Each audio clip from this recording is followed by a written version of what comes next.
আমাদের মেয়েদের জীবন নিয়ে সামান্য কিছু কথা।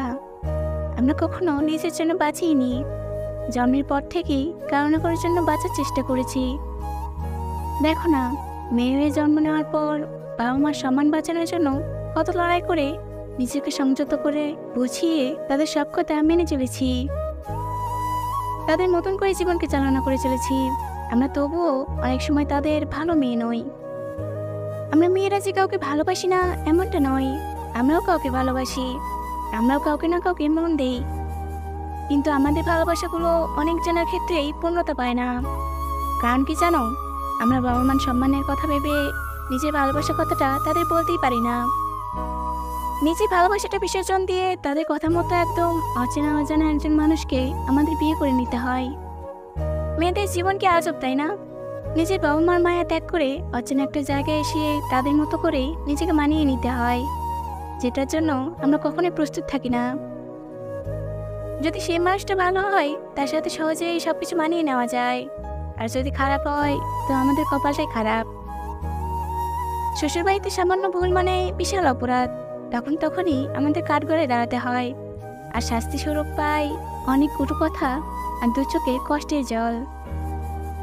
মাঝে মাঝে মনে হয়, কেন মেয়ে হয়ে জন্ম নিয়েছি যখন সব দোষ মেয়েদেরই হয়।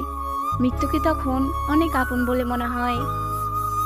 অনেকে কাজ করতে না পারলে বলে, বাবা মা তোমাকে কি শিখিয়ে পাঠিয়েছে?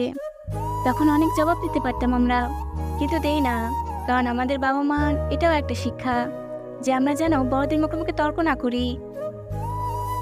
সবাই নিজের বাবা মার ঘরে রাজকন্যা হয়ে থাকে, সেখানে যদিও আমরা কিছু করতে চাইতাম, মা সবসময় বলতো, এটা করতে পারবি না, আমি করে দিচ্ছি। কথায় আছে, পর কখনো আপন হয় না, কথাটা অনেকটাই সত্যি। কারণ যাকে তুমি নিজের জীবনের থেকেও বেশি ভালোবাসো, সেই মানুষটাও একদিন তোমাকে অনেকটা কষ্ট দিয়েছে বা এখনো দেয়।